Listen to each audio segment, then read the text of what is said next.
वैभव, आपसे शुरुआत करते हुए अभी ये जो चल रहा है, क्या ये मात्र जेन जी का प्रदर्शन माना जाए जो सोशल मीडिया पर बैन के खिलाफ इतनी बड़ी तादाद में सड़क पर उतर आया, या फिर इसके पीछे की पॉलिटिक्स कहानी कुछ और है? देखिए, नेपाल में 2018 से ही ये गुस्सा लोगों के अंदर पनप रहा है और वहाँ पे जो भ्रष्टाचार, जिस तरीके का भ्रष्टाचार वहाँ पे अलग अलग राजनीतिक दल करते रहे हैं, जिसमें केपी शर्मा ओली का नाम जो है कि फेहरिस्त में सबसे ऊपर आता है। अगर आप इसकी लिस्ट निकालनी शुरू करें तो आपको बहुत सारे बड़े बड़े घोटाले मिलते हैं जिनमें कि केपी शर्मा ओली के खिलाफ कोई भी कार्रवाई नहीं हुई। हालांकि वहाँ के सुप्रीम कोर्ट तक ने आदेश दिए हैं, लेकिन उनकी भी अवमानना बार बार की जा रही है। तो केपी शर्मा ओली जिस तरीके से भ्रष्टाचार करते रहे हैं और जिस तरह से सब जो संवैधानिक संस्थाएं हैं नेपाल के अंदर, उनके आदेशों की अवमानना करते रहे हैं और एक तानाशाह के तौर पे नेपाल को चलाने की कोशिश कर रहे हैं, इसके विरोध में जो है वहां पे गुस्सा बहुत लंबे समय से पनप रहा था। मैं 2020 में नेपाल गया था और मैंने 2020, 21, 22 में कई बार नेपाल गया और वहां पे लोगों से समझने की कोशिश की कि आखिर यहाँ पे चल क्या रहा है, क्योंकि गुस्सा नेपाल की संसद में घुस गए प्रदर्शनकारी। क्या ये मात्र सोशल मीडिया एक वजह हो सकती है? नहीं, मैं नहीं मानता कि सर सोशल मीडिया वो चिंगारी हो सकती है जिसकी वजह से ये आग भड़की है। लेकिन ये आग, ये आक्रोश जो है वो वहां पे लोगों के अंदर असंतोष और आक्रोश बहुत लंबे समय से पनप रहा था और केपी शर्मा ओली की तानाशाही के खिलाफ वहां पे लोग बहुत समय से नाराज थे। अगर आप काठमांडू की या नेपाल के अलग अलग शहरों की अगर आप गलियों में, सड़कों पर लोगों से बात करते बिल्कुल, तो कोई एक व्यक्ति भी आपको नहीं मिलता जो कहता कि नहीं हम इनसे संतुष्ट हैं या जिस तरीके से सरकार या सत्ता या शासन चला रहे हैं। आप जैसे, मैं आपको एक उदाहरण दे देता हूं। गोकुल बसकोटा इनके एक मंत्री थे, उन्होंने सुरक्षा प्रिंटिंग प्रेस घोटाले में उनकी ऑडियो लीक हुई 2020 में। 2020 में वो ऑडियो लीक हुई और उसके बाद उन्होंने उनका इस्तीफा दिया और उसकी जो ऑडियो थी वो पूरे नेपाल में लोगों के हर एक किसी के मोबाइल फोन पे जो है व्हाट्सएप पे मौजूद थी। तो लोग ये कह रहे थे कि इतने खुलेआम $25 लाख, $30 लाख आपके मंत्री जो है वो पकड़ रहे हैं अलग अलग बिचौलियों से। एयरबस का घोटाला किया इन्होंने। A330 जो एयरबस का फाइटर जेट था, उसकी ऑलमोस्ट दुगने दाम पे, मार्केट वैल्यू से दुगने दाम पे वो जहाज नेपाल एयरलाइंस के लिए खरीदे गए। बिल्कुल, उसमें भी कोई कार्रवाई नहीं की गई। येती ग्रुप को जो है जिस तरीके से जमीनें जो है गोकर्ण में रिजॉर्ट के लिए और वहां नेपाल में काली माटी में उनको जमीनें दी गई। ठीक है, ये सारी चीजें वहां के लोगों को पता है। ये हमारे यहाँ पे मीडिया में भले डिस्कस हुई हो, लेकिन नेपाल का जो आम आदमी है वो ये चीजें होते हुए देख रहा है। बिल्कुल, और शायद उसी का गुस्सा हम देख रहे हैं कि कितनी बड़ी तादाद में, आप जरा सोचिए, ये यूथ है जो सड़कों पर उतरा हुआ है। जगह जगह विरोध प्रदर्शन लगातार किए जा रहे हैं। नीरज, अब सीधे आपके पास आते हुए देखिए, जिस बात का जिक्र वैभव कर रहे थे उसी को आगे बढ़ाते हुए, भ्रष्टाचार के खिलाफ वहां पर किस तरह के स्लोगन रेज किए जा रहे हैं। पोस्टर जगह जगह लगाए गए हैं जिसमें लिखा है भूकंप की जरूरत नहीं है, नेपाल हर रोज भ्रष्टाचार से हिलता है। नीरज, इस तरह के बैनर के साथ वहां पर युवा आए हुए हैं। लेकिन क्या यह माना जाए कि सोशल मीडिया जो एक माध्यम था जिसकी वजह से चिंगारी भड़की, सरकार बैकफुट पर आई? हालांकि ऑफिशियली ऐलान नहीं किया गया है, लेकिन माना जा रहा है जो बैन था उसको हटा लिया गया है। नीरज, बिल्कुल आपने ठीक कहा चित्रा कि हमने खुद देखा है कि फेसबुक की पोस्ट हैं, ट्विटर पोस्ट हैं, वो आनी शुरू हो गई हैं। सरकार सिर्फ और सिर्फ केपी शर्मा ओली की इसी वजह से बंद किया था, ये सोशल मीडिया अकाउंट्स बंद किए थे, प्लेटफॉर्म्स, ताकि लोग उनके खिलाफ आवाज़ ना उठा सकें। और खुद केपी शर्मा ओली ने ये बात कही थी कि सोशल मीडिया अकाउंट्स पर हमारे खिलाफ बात की जाती है, इसलिए हम लोग इसको बंद कर रहे हैं। तो एक बहाना था कि जो कंपनीज हैं वो इनको रजिस्टर नहीं कर रही हैं, उनके कानून फॉलो नहीं करती हैं। लेकिन असली मुद्दा बैन नहीं किया ना टिकटॉक। हाँ, वो कह रहे हैं टिकटॉक ने पूरी फॉर्मेलिटी जो भी थी वो सब कुछ कर दिया। टिकटॉक को पहले बैन किया गया था, कुछ महीने पहले बैन किया गया था, लेकिन फिर टिकटॉक ने अपनी जो भी कार्रवाई होगी, सरकार के जो मंत्रालय है उनका इंफॉर्मेशन एंड कम्युनिकेशन मिनिस्ट्री है,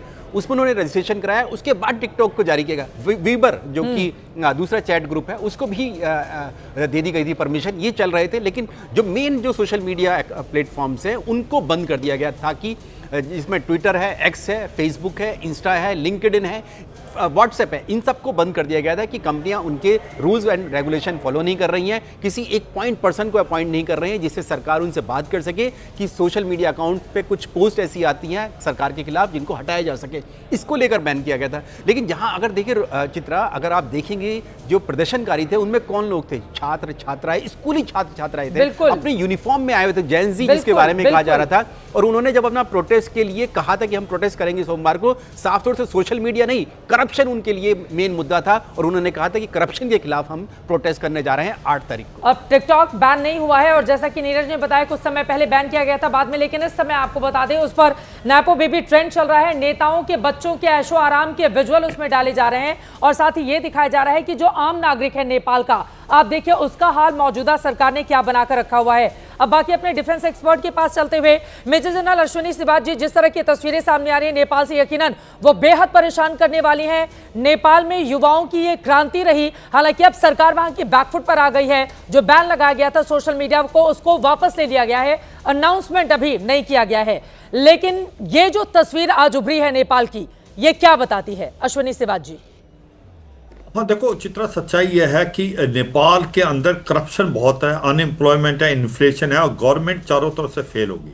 अगर आप देखें पहले मोनार्की थी वहाँ पर, उसके बाद ये जो डेमोक्रेसी आई, आप देखें कि एक प्रकार माओइस्ट आए थे, मगर जब से गो भी सिविल गवर्नमेंट आती थी, एक के बाद एक वो करप्शन में लिप्त रहती है, वो गवर्नेंस नहीं कर पाती। और अभी थोड़े दिन पहले मोनार्की के पक्ष में भी प्रोटेस्ट हो रहे थे, लोग चाहते थे मोनार्की दोबारा आए। उसका बस रीजन ये है कि वो डिससेटिस्फाइड हैं गवर्नमेंट से। और गवर्नमेंट ने प्रॉब्लम क्या है, ये एक तो करप्शन करते हैं, अनएम्प्लॉयमेंट, इन्फ्लेशन, उसके बाद फॉरेन रिजर्व इनका घट के $17 बिलियन रह गया है। और सच्चाई यह है इनका, अब जब इन्होंने सोशल मीडिया को बैन किया तो इनका tourism main source of income है, उसको बड़ी हिट हुआ, वो भी लोग सड़कों पर गए। जैन जी जो यूथ है, ये लोग कह रहे हैं कि नेपाल के अंदर जो प्रेजेंट गवर्नमेंट है और स्पेशली जो केपी शर्मा ओली की, ये खुद लिप्त हैं करप्शन से। और ये जो बार बार जो इनका एक और बहुत बड़ा पॉइंट है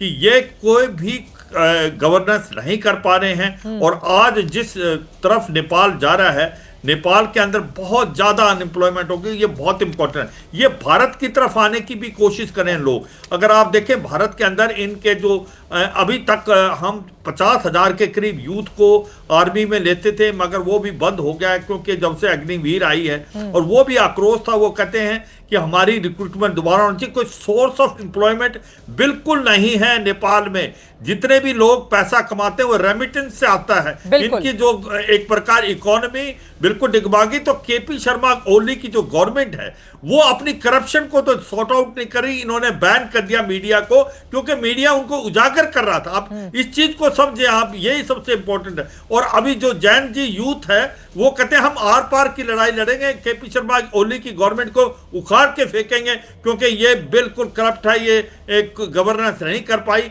और कहीं ना कहीं इनको ये भी कह रहे हैं कि ये जिस प्रकार से जो मोनार्की के साथ जाना चाहते हैं, वो इसलिए कह रहे हैं मोनार्की के, वो ये नहीं कह रहे इसके बहुत इंपॉर्टेंट है, वो बिल्कुल डिससैटिस्फाइड है प्रेजेंट सिस्टम ऑफ गवर्नेंस। क्योंकि हर 6 महीने के बाद यहाँ गवर्नमेंट चेंज होती है और हर कोई अपना फायदा देखता है, देश का फायदा नहीं देखता। राजशाही के खत्म होने के बाद 2008 के बाद ये उम्मीद की जा रही थी कि वहां पर एक लोकतांत्रिक स्थिर सरकार आएगी, लेकिन किसी भी पीएम ने 5 साल का अपना कार्यकाल पूरा नहीं किया। वहां पर आप देखेंगे हर 1 साल 1.5 साल के बाद इस तरह की स्थिति बनती है। लेकिन इस बार नया इसलिए है क्योंकि इसमें 19 साल से लेकर 30 साल की वो युवा आबादी यहां पर सड़कों पर उतरी हुई है, जो अपनी ही सरकार के भ्रष्टाचार के खिलाफ लगातार अपनी आवाज को बुलंद कर रही है।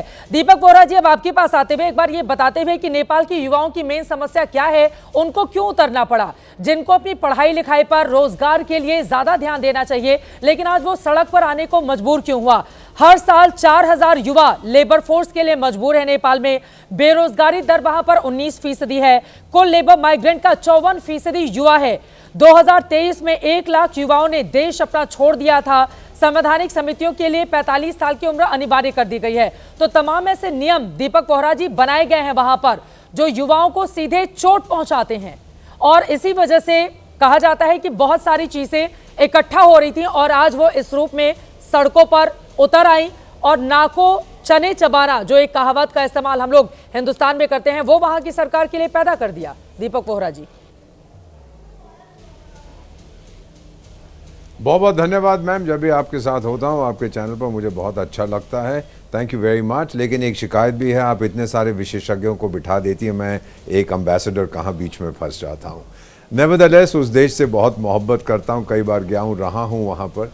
अब आपको बता देता हूँ, जैसे जनरल साहब कह रहे थे, बाकी विशेषज्ञों ने कहा है, नेपाल की मीडियन एज 25 साल है, हमारी 29 है भारत में, यानी आधी जनसंख्या 25 से कम है, आधी उससे ज़्यादा है।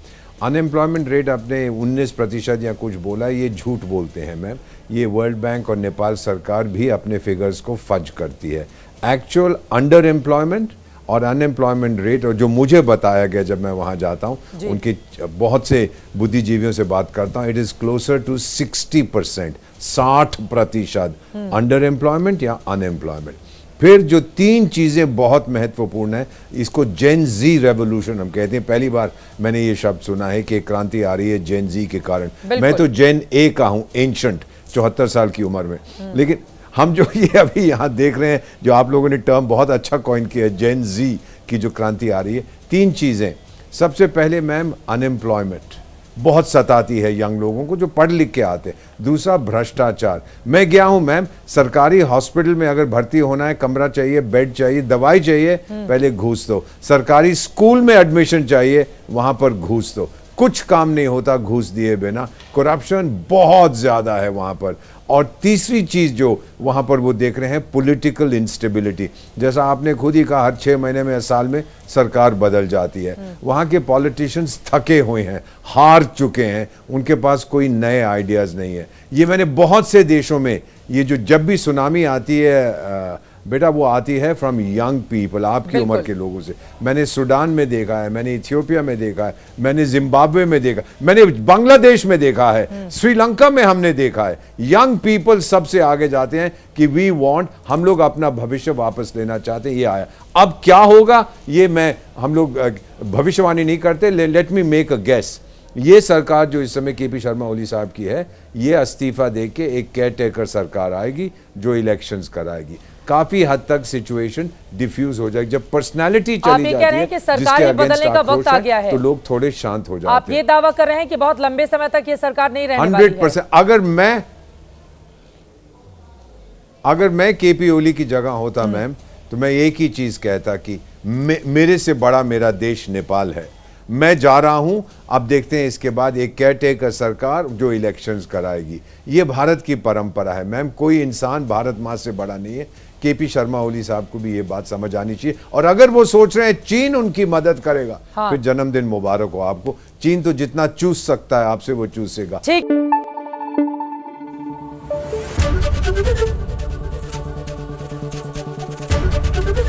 एबीपी न्यूज आपको रखे आगे।